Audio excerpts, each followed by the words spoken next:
All right, everybody, we're in Plain, Washington at the Northwest Overland Rally, and I have a very special guest.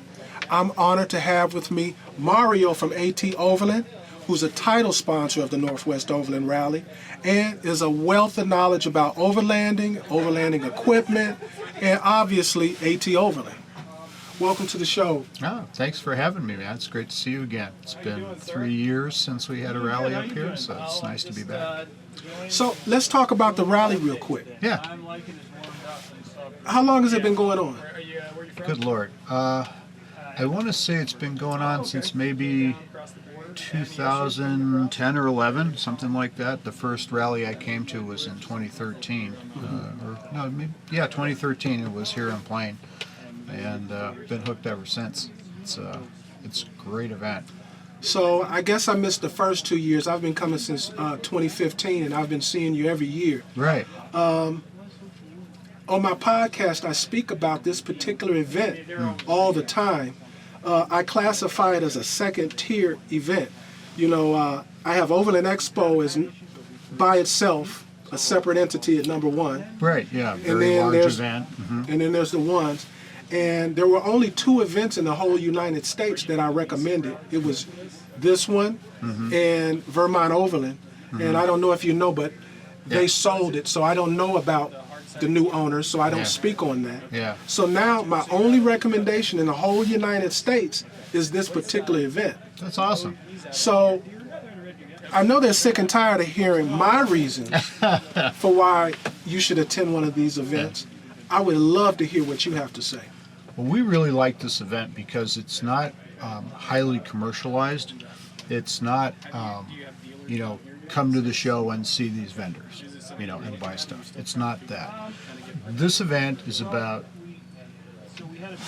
the community in general. This is an extremely social event.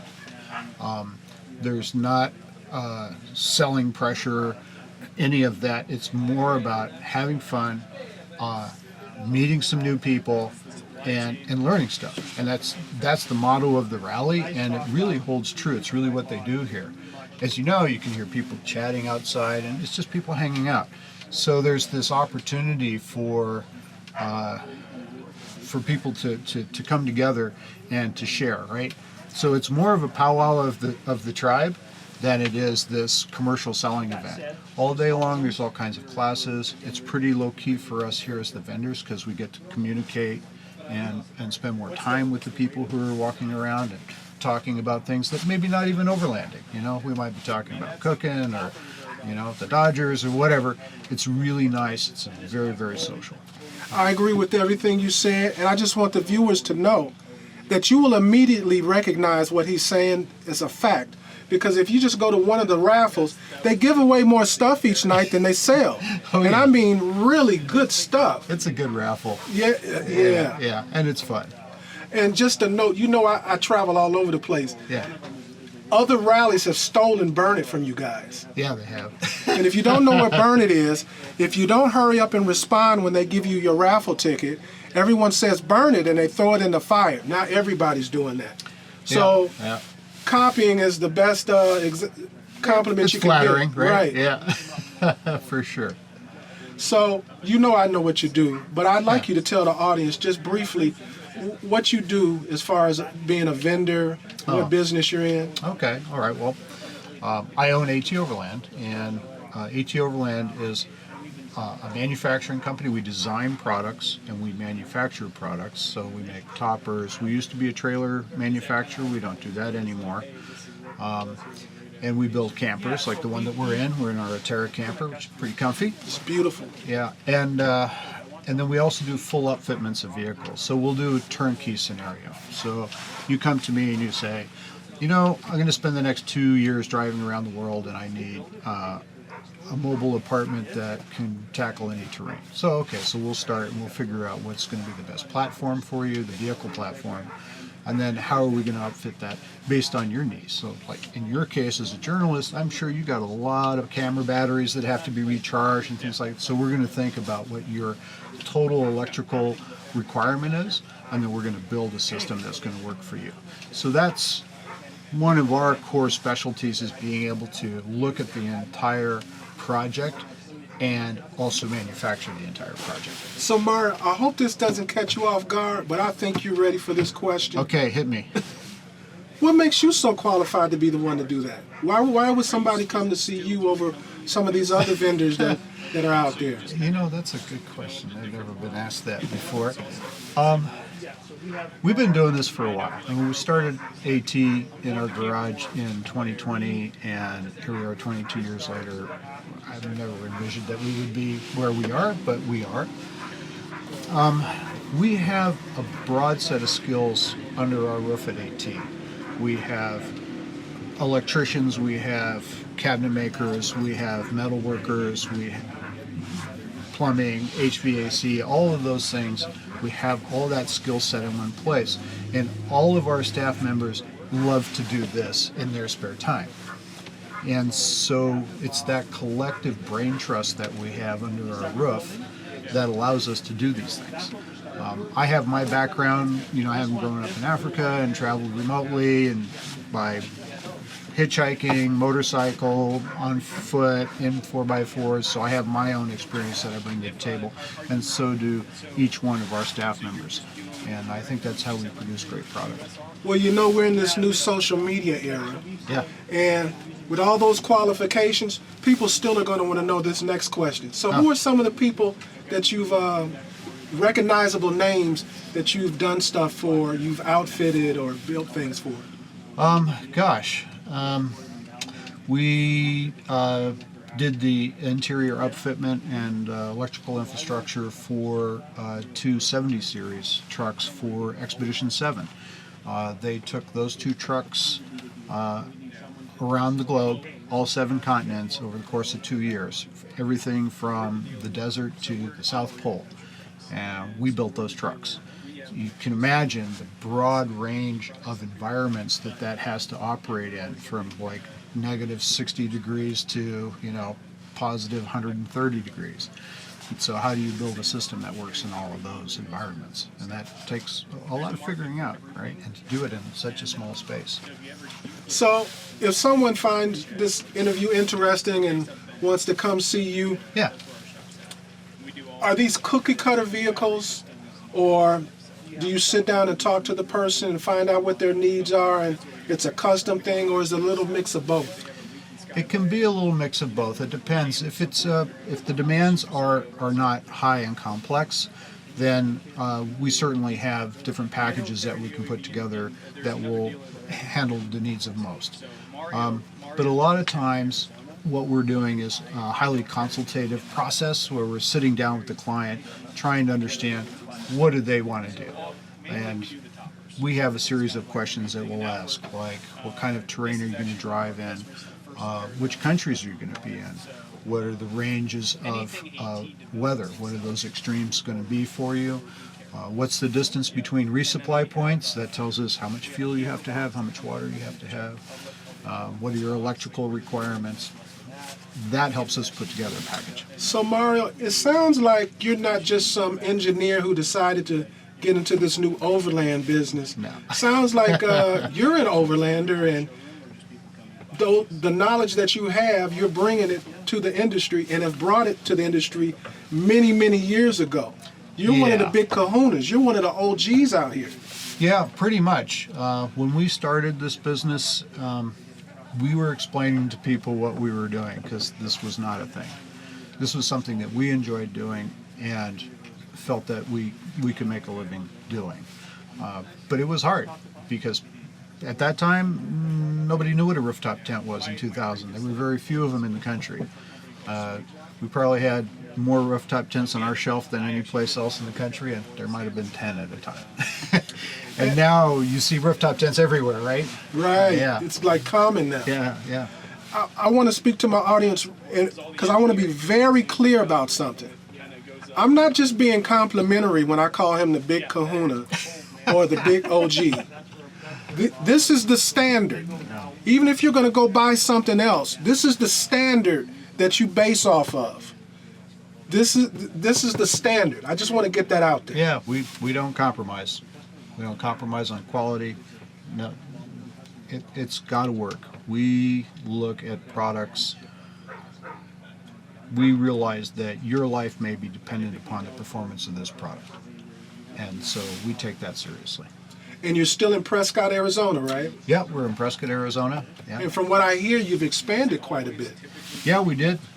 We moved into a new building 4 years ago, and now we've added 5 other buildings out of the complex to fill our needs.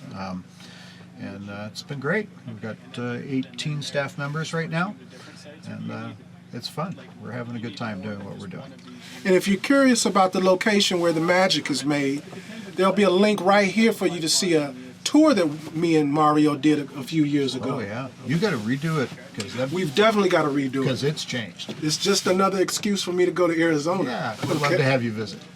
Yeah. So, are there any new products in the term that are coming up that you might want to reveal here on to my people? Well, I mean, our newest product in the product line has been the Atera camper, which we started off with a flatbed version, and that's starting to pick up some momentum in our production line. We will be releasing slide-in versions of the Atera using the same technologies that we've used in this one. So those are to be looked forward to, and then we got a bunch of other stuff in the skunk works that I can't tell you about. I get it. So I would like to know something kind of personally, but I'm sure they'll benefit from this too. What's that? You know, doing all of these interviews that I do with different vendors and stuff, something that I've learned is you need to know what that company's relationships are with what I call the glue companies with that company. Yeah, they may make a good trailer or a good whatever, but what's their coordination with a charging company or other products that you use to incorporate it? Right. I'd like for you to talk about those relationships you have, because I feel like that's one of the other things that sets you apart is your relationships. Yeah. When you talk about like other vendors who supply us that we consider trusted vendors, number one vendor that comes to mind is going to be Equipped Expedition Outfitters, and that'd be Paul May. He's the importer of National Luna products and Easy-On products for North America. National Luna, by far, is the premier product when it comes to electrical management with their new DC-to-DC chargers. That's what we use exclusively in this camper. And also their fridges.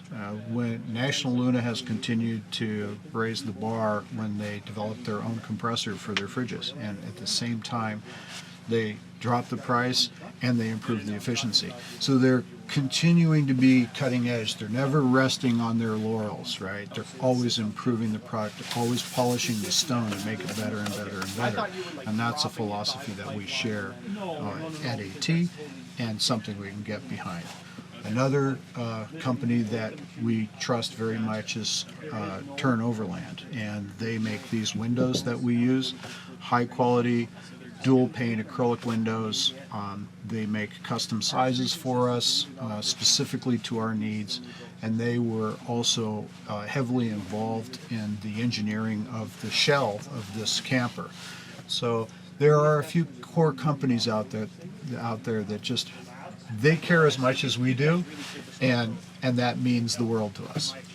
And I appreciate all of that, but I was more interested in you talking about still the relationships, but your ability to pick up a phone and talk to someone. Yeah. A lot, like I know someone in particular personally who has an RV, and when they have problems with certain things with the RV, there's nobody who can just pick up a phone and talk to that part company and get that done. Yeah. So talk about the relationships that you have in that sense. Oh, okay. So relationships with clients or even non-clients. Your ability to get things done. Yeah. Well, I don't know why it seems so hard for some people to pick up the phone and answer an email, but we do. We try to get back to people as quickly as we can. Usually the questions can be very simply answered, and it's just the person didn't know, and we can help them out, and they don't necessarily have to, buy something from us. they just need help, and that's all anybody ever wants, right? When you're in trouble and you're like, you get desperate enough to pick up the phone to call somebody, that's all you want is a little bit of help, right? And I just want to toot your horn for you for a minute. I've seen Mario at a multitude of events, and I can never just walk up and talk to him because he has past and present customers who you have a relationship with. Yeah, they absolutely. love you. Oh, we love them.